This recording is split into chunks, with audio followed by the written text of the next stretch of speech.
Близнецы, приветствую вас. Меня зовут Ева Лехцер. Вы на моем канале. И сегодня мы с вами посмотрим 12 задач наступившего года. Почему наступившего? Сегодня у нас не просто новолуние, которое у кого-то, конечно, начинается 9 февраля, у кого-то 10, в зависимости от вашей геолокации и места проживания.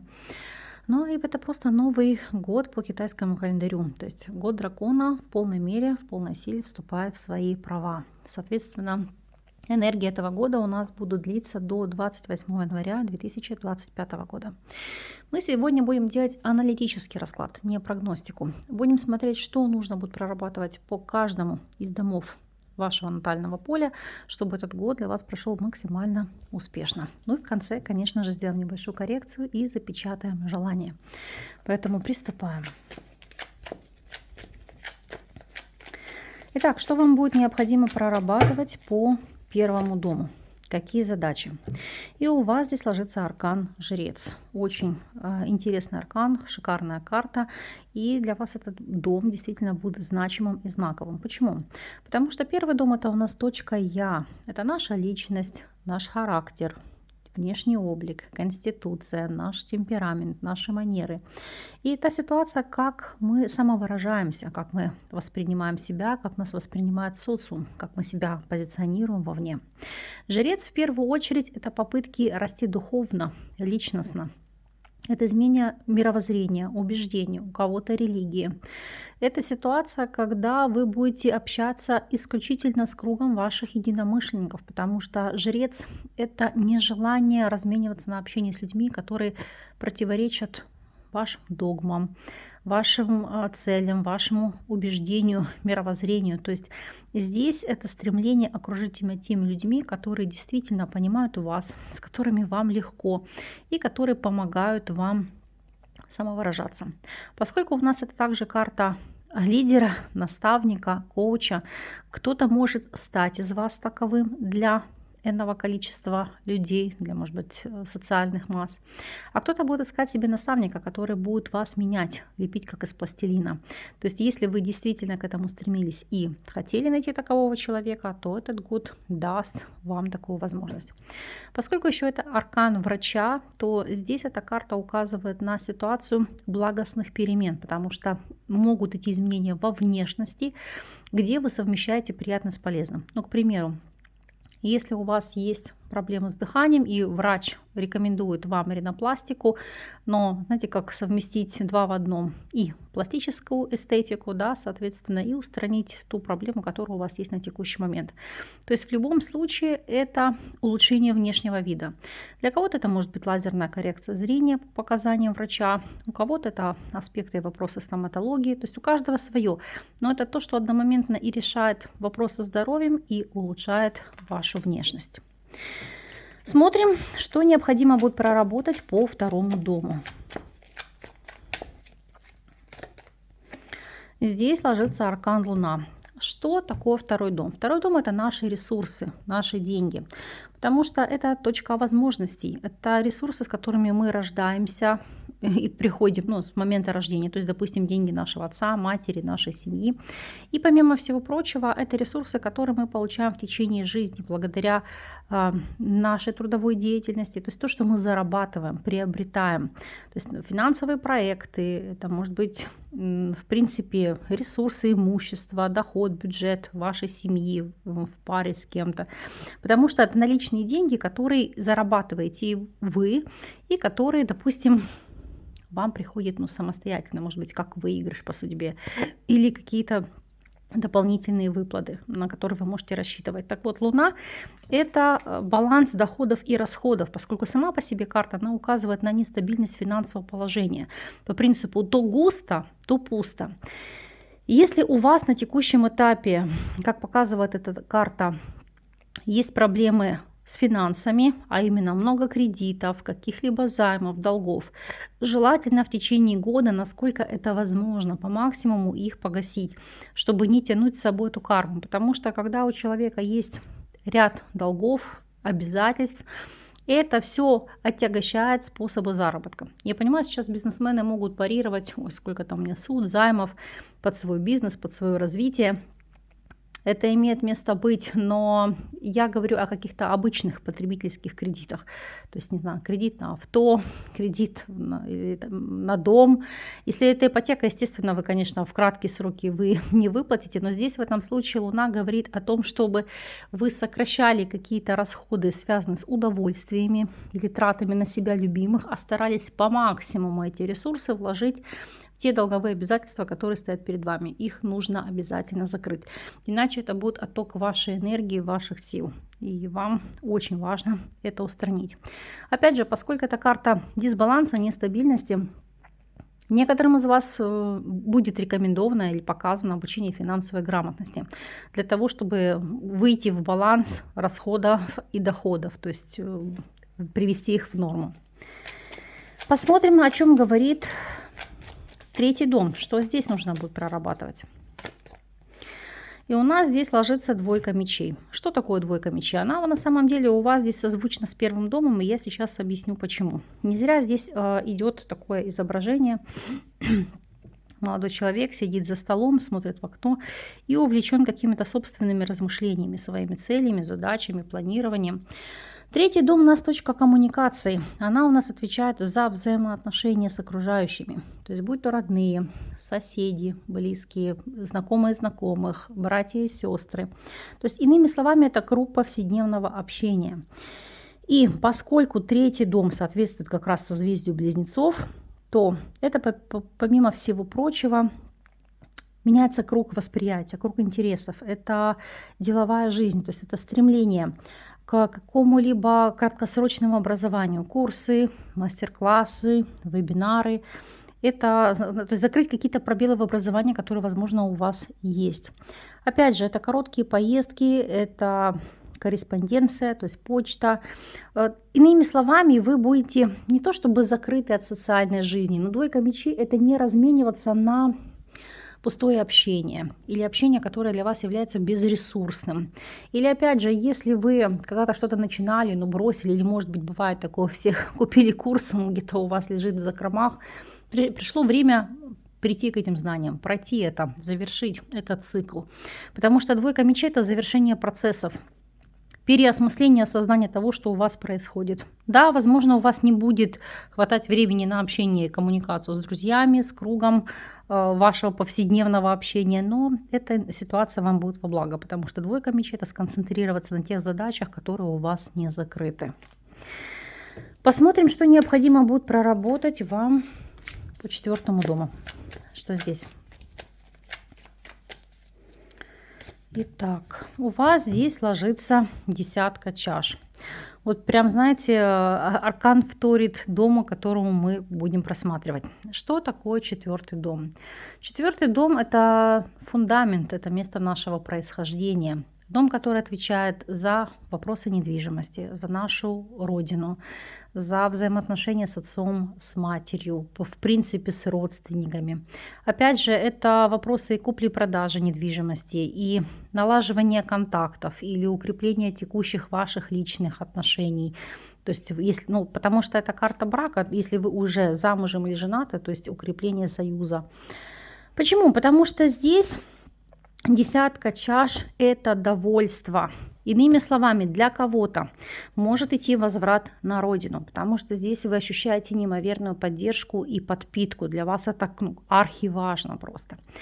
У некоторых, если вы сожительствовали, может идти аспект официального создания семьи. Какие бы ни были трудности, проблемы, склоки, это колоссальная поддержка от ваших земляков, от ваших близких, то есть отца, матери, от ваших родственников, потому что здесь, смотрите, какое единение, единое целое.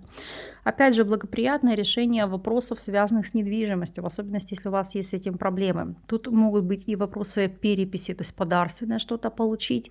Вы, безусловно, можете переписывать какое-либо имущество на ваших детей, но самый главный ключевой фактор – это поддержка.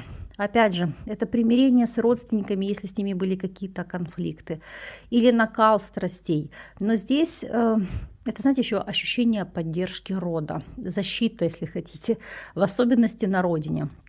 Потому что десятка чаш – это когда ваш род, ваши близкие, сама энергия Земли, где вы родились, она вас охраняет, вас поддерживает.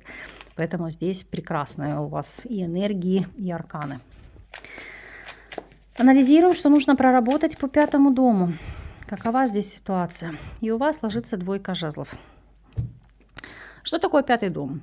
5-й дом – это дом удовольствия или точка удовольствия, потому что у нас отвечает за наши хобби, за наши увлечения, за азарт, за успех, славу, взаимоотношения с детьми. Опять же, это дом любви, эроса, то есть по этому дому проходят любовники, любовницы. Вот двойка жезлов, она показывает, если у кого-то на текущем этапе есть вот эта двойственная позиция в жизни, то по аркану справедливость научитесь брать ответственность. Не нужно состоять в отношениях, где вы в качестве запасного аэродрома, либо на вторых ролях. Если это касается общения, воспитания детей, не будьте двойственными в воспитании ребенка. Но иными словами, знаете, как папа хороший полицейский, мама плохой полицейский и наоборот. То есть должно быть какое-либо согласие в модели воспитания ребенка и в тех процессах, которые проходят. То есть чтобы здесь не было противоречия, иначе ничего хорошего в этом случае не получите. Опять же, то, что касается хобби. Это хобби, которое параллельно основной деятельности может для вас стать источником не только энергетической подпитки, но и финансового удовольствия. Поэтому двойка жезлов – это опять же вопрос выбора и совмещения приятного с полезным. Смотрим, о чем здесь будет у вас говорить 6-й дом. О чем здесь идет речь. Итак, здесь 4 монет, она же 4 пентаклей. 6-й дом у нас с вами отвечает в первую очередь за работу и здоровье. Почему? Потому что его еще называют точка силы. Это наша рутина, это наши повседневные бытовые обязанности, это служебные обязанности, это взаимоотношения с подчиненными. Это акцент на взаимодействие с домашними питомцами. Опять же, почему это вопросы здоровья? Потому что 6-й дом очень четко указывает за баланс, распределение работы и отдыха. То есть и как только вы себя перегружаете, идут пробои по здоровью. Или, допустим, наоборот, не догружаете, то есть ведете какой-то инфантильный образ жизни, опять же, это вопрос излишеств и будут проблемы по здоровью. Так вот здесь важно соблюдать не только баланс, но и структуру. Что такое 4 монет? В первую очередь в плане состояния здоровья это сохранение вашего здоровья, вашего иммунитета. Это профилактические меры, которые направлены на купирование хронических заболеваний. Или если какие-то острые заболевания, то ввести их в стадию ремиссии. Опять же, 4 монет – это стабильность. В плане работы не брать на себя лишнего, не потянете, то есть не обременяйте себя. Потому что этот аркан, который говорит, что всех денег не заработаешь, и по 4 монет в идеале вам нужно искать пассивный источник дохода или создавать такой источник дохода. Потому что это деньги, которые работают на вас. Для вас это архиважно, то есть вы должны будете сконцентрировать свое внимание на этих задачах. Анализируем с вами 7-й дом. Что у вас здесь?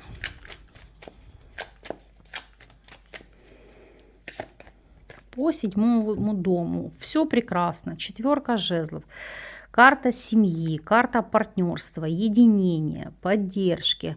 Почему это архиважно? Потому что если мы посмотрим, проанализируем вообще 7-й дом, это точка Я. Почему точка Я? Потому что это ось 1-7 домов.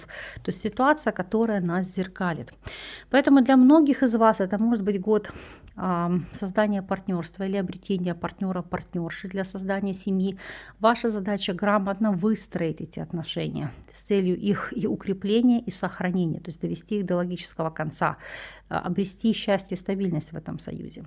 Если рассматривать деловые взаимоотношения, потому что 7-й дом – это и деловые партнеры, но в том числе и наши враги, оппоненты, конкуренты. Так вот, это партнерство, которое даст вам стабильность и процветание в жизни, если мы рассматриваем деловых партнеров. С точки зрения состояния врагов, вообще сама по себе карта показывает, что врагов у вас по сути быть не должно, но есть одно но. Это знаете, как друзей держи близко, а врагов еще ближе. Вот 4 жезлов – это основной посыл по этому дому. То есть не враждовать, не конфликтовать, не нагнетать обстановку, а наоборот попытаться войти в доверие и держать их на коротком поводке. В особенности четверка жезлов указывает на то, чтобы для вас архиважным является взаимоотношение с соседями или с людьми, с которыми вы находитесь постоянно длительный период под одной крышей.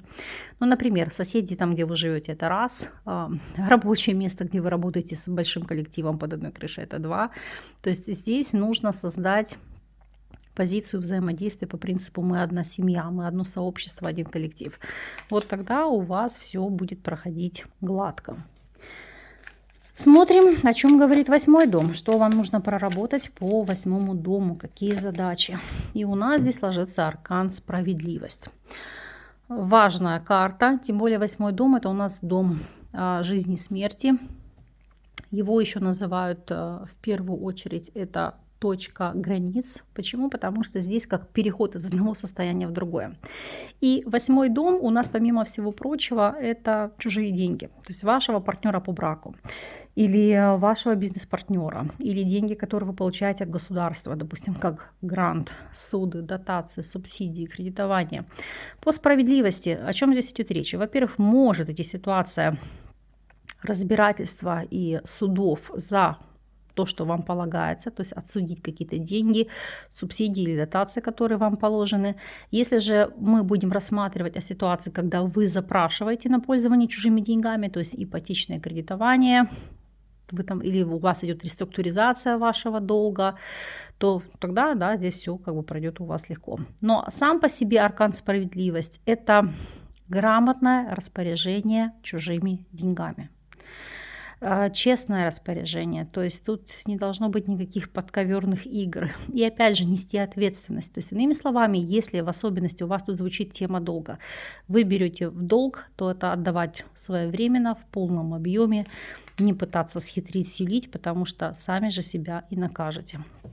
С точки зрения вопросов оккультизма, потому что 8-й дом отвечает у нас еще за тайны, за эзотерические, духовные практики, быть здесь предельно осторожными и не лезть туда, куда, допустим, не нужно. Это не значит, что среди близнецов там нет оккультистов, магов или практикующих эзотериков. Но взвесить все за и против. По силам ли вам, нужно ли вам это практиковать, этим заниматься, или как себя уберечь в вопросах обрядовой части, ритуальной части, если выполняете какие-то работы. Потому что по справедливости, ну, все вы знаете, может хорошо прилететь. Смотрим, анализируем с вами ситуацию дальше. Итак, 9-й дом. Что нужно прорабатывать? 7 мечей. Вот как у вас оно здесь красиво звучит. Сейчас объясню почему. Не зря вот здесь я вам сказала, что поддержка от вашей родины, от вашей семьи, от места, где вы родились. Потому что то, что касается заграниц, а 9-й дом это у нас все зарубежное, все иностранное. 9-й дом – это точка духа. То есть это интеллектуальная жизнь, это вопросы религии, путешествий, вопросов иммиграции, ну, то есть дальние переезды за границу.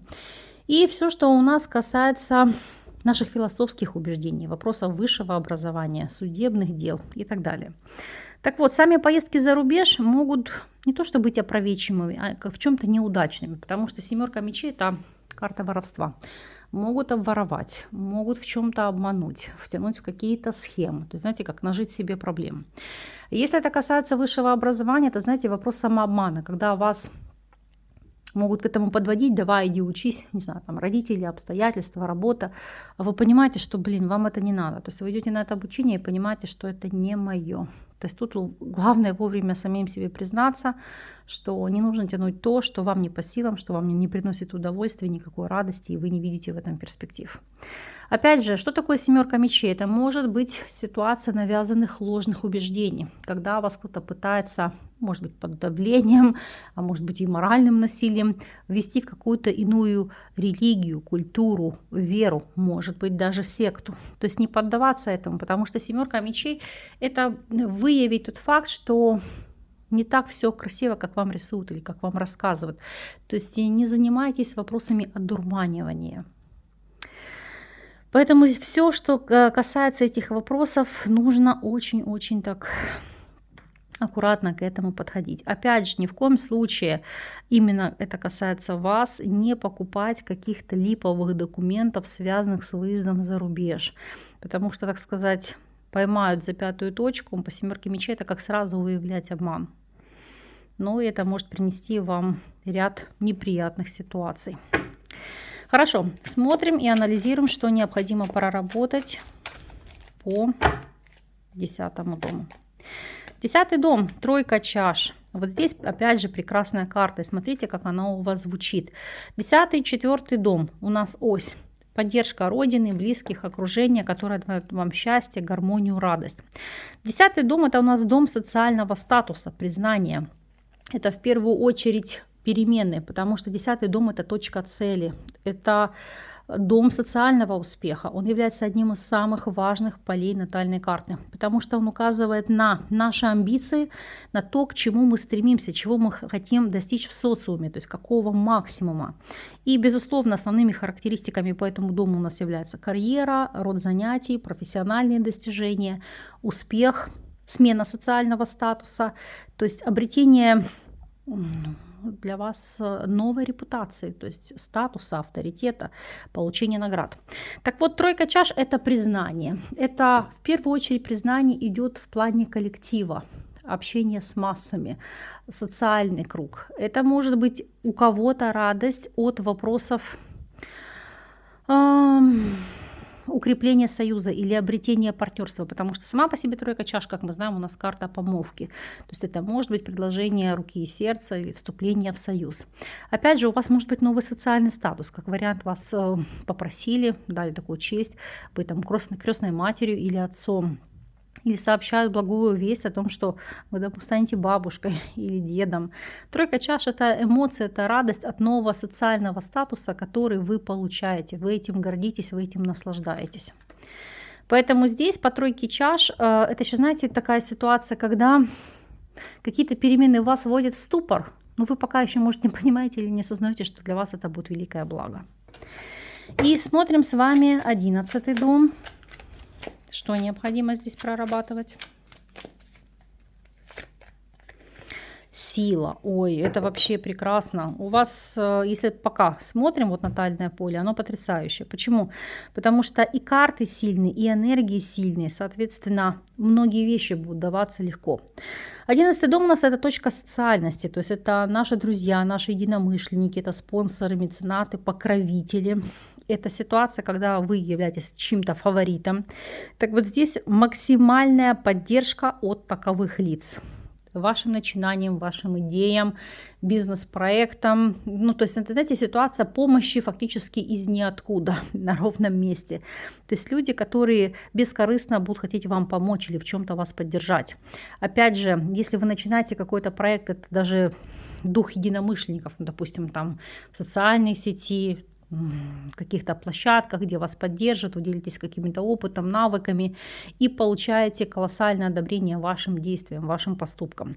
Опять же, поскольку у нас 11-й дом – это дом и благотворительности, соответственно, когда вы кому-то даете поддержку, карма у вас работает в плюс, потому что сила – это как вдвойне получать силу, мощь, поддержку, прилив энергии от ваших действий, ваших поступков.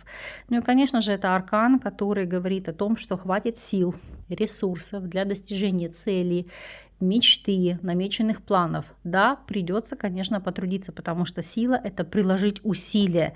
Это не останавливаться ни перед чем. По принципу «вижу цель, не вижу препятствий». Но это для вас того стоит. И анализируем с вами 12-й дом. Что у вас по 12-му дому проходит? Так, аркан дурак. Слушайте, вот сейчас мы озвучим. Я хочу посмотреть в целом. 1, 2, 3, 4, 5 старших арканов. Очень важный для вас год будет. Прям действительно очень важный и значимый. Итак, аркан дурак в 12-м доме. О чем он может говорить? За что у нас, в принципе, отвечает 12-й дом? 12-й дом, как я говорю, дом изоляции или дом одиночества, точка одиночества. Это дом, который отвечает за наше желание, возможно, работать, я повторюсь, возможно, это не значит, что вы должны работать, то есть гостиничный, ресторанный бизнес, это санаторно-курортное лечение, то есть там, где мы напитываемся энергией, восстанавливаемся. Это могут быть клиники по омоложению, там, коррекции веса, те же самые рехабы, потому что это больницы, монастыри, санатории, дома отдыха. Это может быть работа, безусловно, и в тюрьме или, допустим, в психиатрической клинике. Опять же, дом, который у нас отвечает за работу в каких-то сокрытых предприятиях, то есть военная инфраструктура, или это может быть какие-то закрытые тайные лаборатории, или просто военные объекты.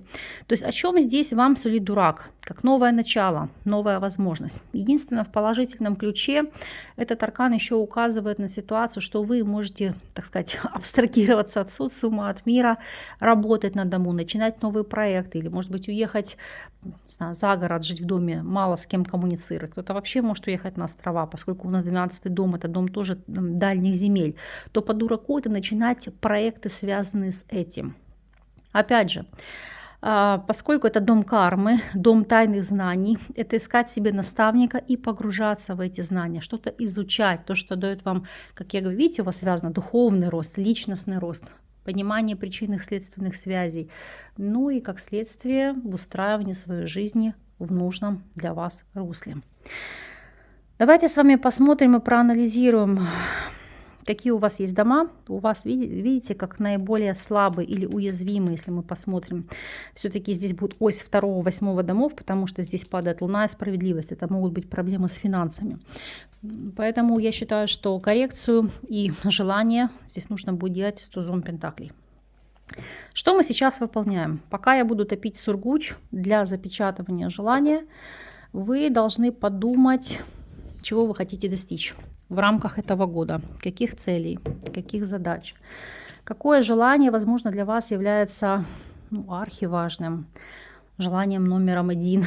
Но должны понимать следующее. При формулировке, пока я буду ставить печать, у вас само желание не должно содержать частицу «не» или «нет». Ну, то есть не хочу иметь долгов. То есть я богат, я состоятелен, я успешен, у меня есть ресурсы, у меня есть финансы. То есть вы в таком ключе формулируете свое желание. Или по принципу не хочу быть одиноким. То есть или я состою в отношениях в рамках этого года, у меня там будет партнерство или семья, в общем, кто что хочет. Да? Вы должны загадать это правильно. Плюс, помимо всего прочего, это желание не должно идти в ущерб третьим лицам. Иными словами, чтобы там у Васи, например, там что-то случилось, скопытился и так далее. Нет, таких вещей мы желать не можем. Понятно, что если вас кто-то обидел, поломал вашу жизнь, вы можете просто требовать справедливого возмездия. Вот это будет в правильном ключе звучать. И опять же, вы не должны желать чужого. То есть, например, кого-то увести из семьи или у кого-то что-то отобрать, потому что в данном случае тогда это желание сработает против вас. Важно понимать такие моменты, поэтому сейчас вы настраиваетесь. Если вам нужно больше времени для того, чтобы сформировать вашу задачу, ваше желание, вы можете поставить видео на паузу. Для тех же, кто готов, мы с вами продолжаем. Сейчас я буду читать тихонечко оговор и фиксировать ваши желания. Поэтому начнем.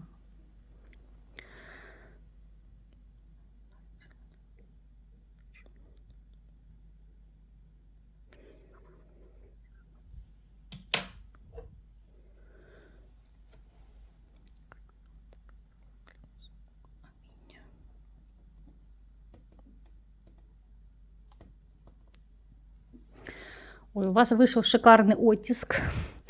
Поэтому я более чем уверена, что желаемое осуществится. В любом случае мы посмотрим это, проанализируем по прошествию года, а именно 28 января 2025. Я искренне вам желаю самого шикарного, плодотворного периода. Пусть ваши все мечты, цели, желания обязательно сбываются и осуществляются. Пусть действительно этот год несмотря на то, что он высокосный, подарит вам новые возможности, цели, успех и достижения, и вы действительно почувствуете вкус жизни. Я вас благодарю за то, что вы остаетесь со мной. С вами не прощаюсь. До новых встреч.